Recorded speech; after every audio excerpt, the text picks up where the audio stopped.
Miután a vitorla feleket összevartam, a következő feladatom az lesz, hogy a standoffok régiójába kerülő erősítő foltokat, azokat fölragasszam, és majd később fölvarjam. Ehhez először is be akarom jelölni ezeknek a foltoknak a helyét, úgy, hogy ráterítem az összevarrott félvitorlát a teljes összerakott, kinyomtatott tervre.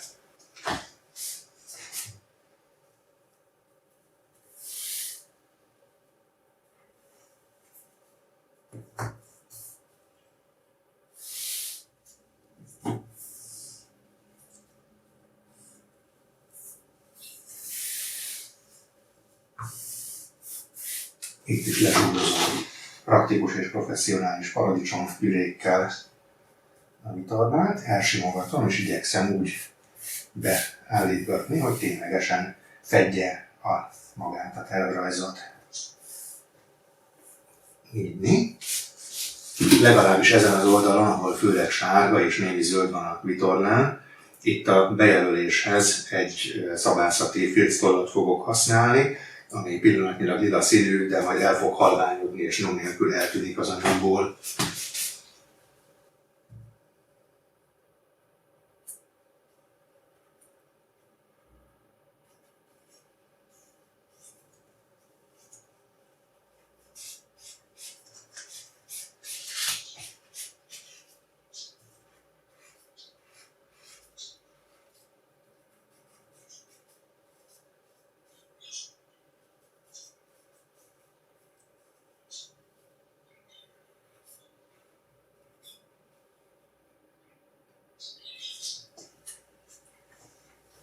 Ennek a sárga jobboldali vitorlafélnek a most alul levő részére fog kerülni majd ez a folt, ami a leendő sárkánynak a hátoldala lesz. Amikor a sárkány bal oldalát helyezem föl a tervrajzra, akkor viszont a színe, a most fölül levő része az, ami majd a sárkány hátoldala lesz.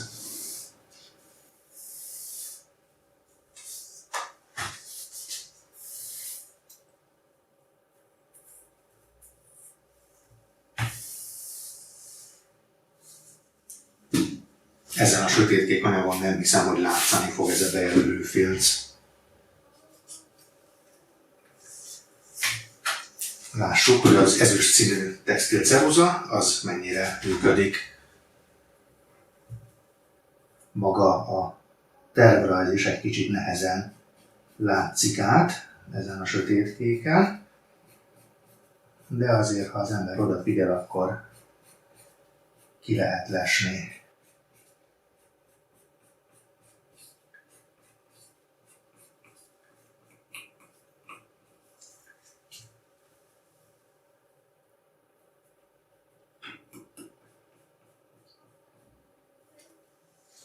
Az erősítőket, azokat ragasztószalaggal szeretném mindenképpen rögzíteni a helyükre, hogy ne tudjon esetleg a szélük berepedni, hogyha a levegő belobogtatja őket a sárkányon, hanem szépen passzentosan illeszkedjen a vitorlához. A bal vitorlafél az most akkor úgy fekszik, hogy a leendő hátoldala van fölül. Ehhez akkor így kell majd ide rájönnie ennek az erősítő foltnak. Lássuk, hogy egy kicsit ebből a föltekerve tárolás miatti öntörözést azt le tudom csökkenteni.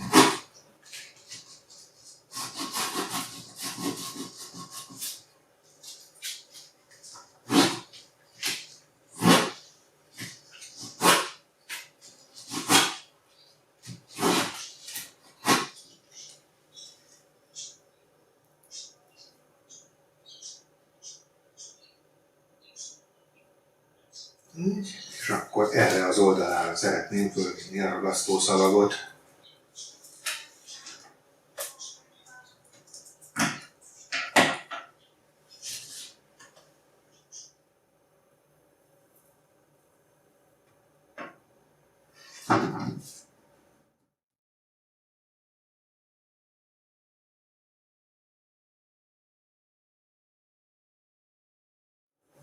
itt ahol egy szögben be kell hajolnia a szalagnak. Itt a ragasztószalag belső oldalára teszek egy bemetszést. Közben megfogtam persze a ragasztós részét.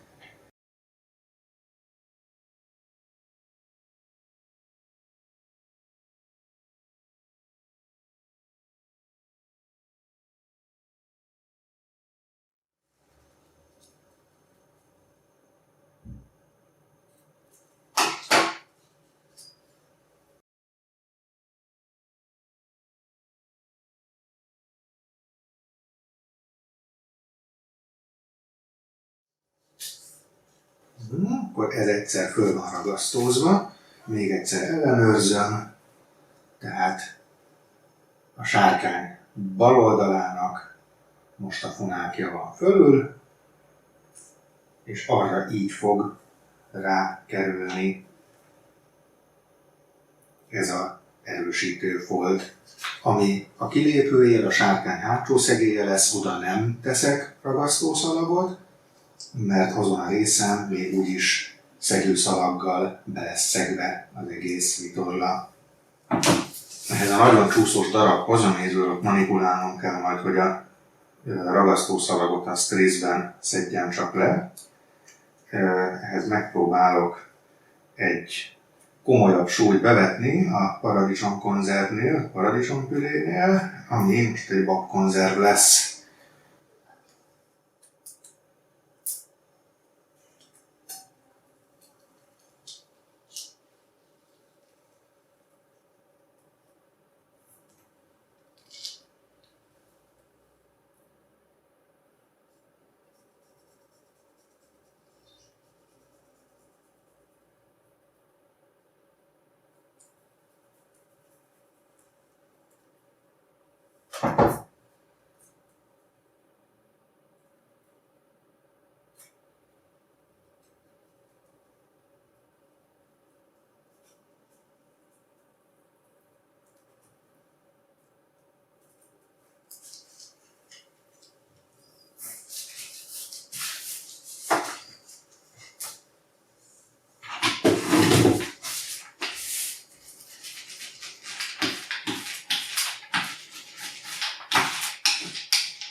Fönt van az első standoff erősítő folt.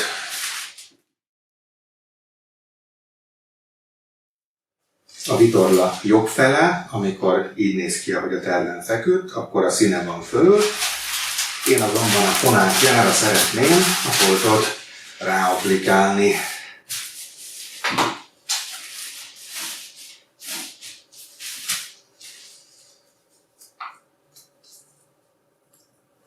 Ehhez a folt így fog állni. Megpróbálom ezt is egy kicsit görbétleníteni.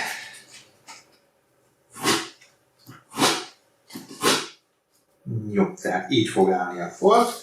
Erre a felére tesszük ragasztószalagot.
És íme a második vitorlafélnek a standoff régió beli erősítése.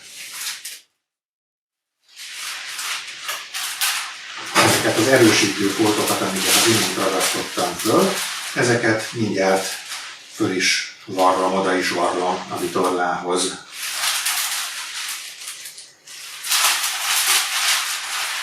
Azt hiszem, hogy ezt most nem a színe elől fogom csinálni, úgyis azt hiszem, hogy a vitorla összevarrás során is volt néhány olyan varrat, amit nem a színe elől csináltam, és itt sokkal jobban látszik, hogyha a fonák felől nézem, hogy tulajdonképpen hol is van az erősítő folt.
Egyszer az erősítő folt megvarva,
és föl van varva a második erősítő folt is.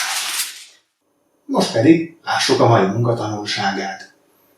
A stand-off erősítő foltok kilépői széleit ugyan nem ragasztottam, viszont a biztonság kedvéért végigvartam. Utólag meggondolva, ennek nem sok értelme volt, hiszen ettől a vonaltól egy kicsit beljebbre amúgy is kerül majd még egy varrás a kilépő lélek szegése során. Ez a körülményes művelet, amit csak némi szerencsétlenkedés után sikerült abszolválnom, már a következő epizódra marad. Addig persze ne felejtsétek el lájkolni, feliratkozni, megosztani, stb.